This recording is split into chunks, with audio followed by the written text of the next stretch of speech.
It's a scary thought even to think that I came here I can only say hello and thank you, and now I can say all the stuff that I know how to say.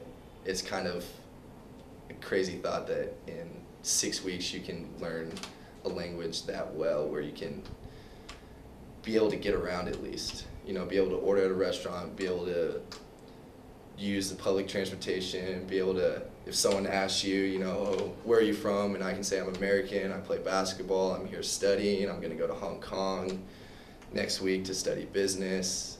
You know, to be able to say stuff like that, it's really cool to think that in this short amount of time I was able to do that.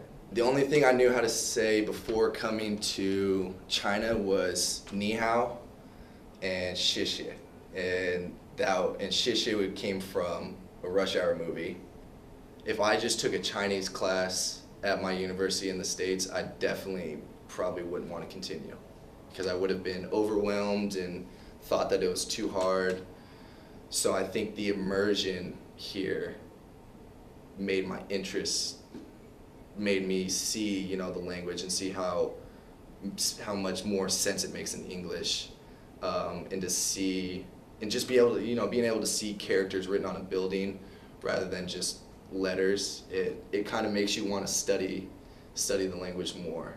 And it makes, and you know, having everybody around you and you having to speak Mandarin, then you start to speak it more, then you think about it, wow, I just spoke Mandarin to a guy in the street that if I never would have been able to speak Mandarin, we never would have been able to communicate.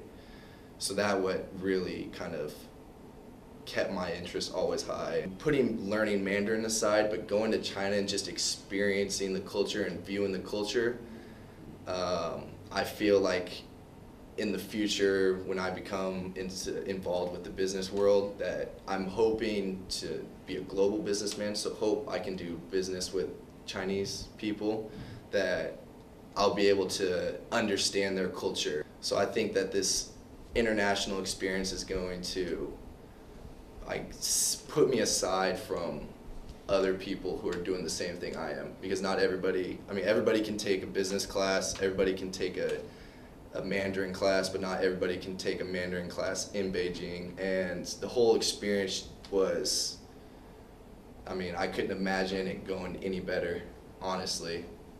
I can't. The one thing, it's a tough commute. It's a tough commute to go from Feng Tai all the way to the Chaoyang district, but even then, the commute allowed me to see a lot more of the city and to see, you know, people how they really are, and you know, during the commute. So now if someone says, you know, oh, my commute sucks, it's a half-hour drive to work, I was like, well, I know what an hour and a half commute is with, you know, 1 million people taking this subway in a day. So I wouldn't say that it could have gone any better. Homestay went well. The parents and I mean even son actively kept me involved. They let me do my own thing, you know, go to school, and I would go work out after school. But then when I came home, they always tried to interact with me. Especially the mom and I actually had a lot of conversations in Chinese, which actually helped me work on my Chinese outside of school. And I would help the son with his English homework and talk to him in English. We played ping pong all the time. They took me to the old summer palace and they set me up to go to the Forbidden City. And I mean, I never felt uncomfortable at their house, ever. So I've just felt like I was living at my house in China. So they were really good and fed me a lot of food, and I've actually gained a few pounds since being here, so that's what I'm happy about. So overall, the program, I think IES Global, with the flexibility it has, should be able to set itself apart from any other kind of entity like this.